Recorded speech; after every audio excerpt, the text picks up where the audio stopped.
அன்பார்ந்த ரிஷபராசி அன்பர்களே, உங்களுக்கு இந்த சனி வக்ர நிவர்த்தி என்னென்ன பலன்களை தரும் அப்படின்னு பார்ப்போம். சனி பகவான் எப்போதுமே ரிஷபராசிக்கும் சரி துலா ராசிக்கும் சரி யோகர் அப்படின்னு சொல்லுவோம். ஒரு பக்கம் லக்னத்துல பார்க்கும்போது பாதகாதிபதியும்போ, மற்றபடி ராசிக்கு சுபர் அப்படின்னு சொல்லுவோம். அப்பேற்பட்ட சனி பகவான் உங்களுக்கு ராசிக்கு 10ஆம் இடமான ஜீவனஸ்தானத்துல உட்கார்ந்துருக்கார். அவரு மட்டும் உட்கார்ந்துருக்காரா? இல்ல, அங்க ராகுவும் உட்கார்ந்துருக்கிறார். ராகு அப்படின்னாலே பிரம்மாண்டம் பிரம்மாண்டம் பிரம்மாண்டம். ஆனா 10ஆம் இடமான ஜீவனஸ்தானத்துல ராகு உட்கார்ந்து இருக்கிறது, ராகு அப்படின்றத பொறுத்தளவுக்கு எந்த இடத்துல நிற்கிறாரோ அந்த இடத்தின் அதிபதியின் காரகத்துவத்தை எடுத்து செய்யறாரு அப்படின்றதுதான் ஜோதிஷ சாஸ்திரத்தை சொல்லியிருக்கு. அப்ப உங்களுக்கு தொழில் ஸ்தானத்துல பாதிப்படையக்கூடிய வாய்ப்புகள் உண்டு. தொழில் பண்ற இடத்துல பிரச்சனைகள் வரக்கூடிய வாய்ப்புகள் உண்டு.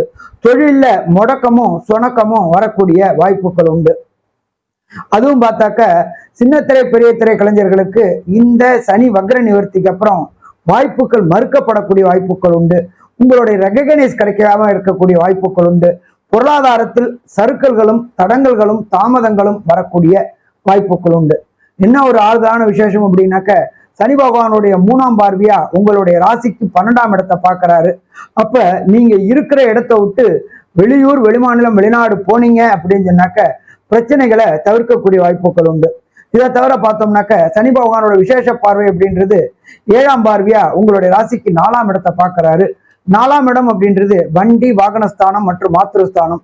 அப்ப மாத்திரு அம்மாவுக்கு உடல்நலத்துல தொந்தரவு வரக்கூடிய வாய்ப்புகள் உண்டு. அதனால சின்ன உபாதையா இருந்தா கூட உடனடியா உங்க குடும்ப டாக்டரை பாருங்க. வண்டி வாகனங்கள்ல செல்லக்கூடியவங்க ரிஷபராசியை சேர்ந்தவங்க எச்சரிக்கையா போயிட்டு வாங்க. ஏன்னா நீங்க கவனமா ஓட்டினாலும் வரவங்க சரியா ஓட்டலனாக்க பிரச்சனை வரக்கூடிய வாய்ப்புகள் உண்டு. புதிய வண்டி வாகனங்கள் வாங்குறத இந்த காலகட்டங்கள்ல தவிர்த்துட்டு அதுக்கப்புறமா வாங்குங்க, சிறப்பா இருக்குமா? சிறப்பா இருக்கும். அதே போல வீடு ரெனோவேஷன் ஒர்க்கு இப்ப பண்றதை தவிர்க்கிறது சிறப்பா இருக்கும். 6 மார்ச்சுக்கு அப்புறம் பண்ணினீங்க அப்படின்னாக்க சிறப்பா இருக்குமா? சிறப்பா இருக்கும். மொத்தத்துல பார்த்தோம் அப்படின்னாக்க ரிஷபராசி என்பவர்களுக்கு 80% பலன் தரும் அப்படின்னு இந்த சனி வக்ர நிவர்த்தி பலன் தரும்னு சொல்லலாமா?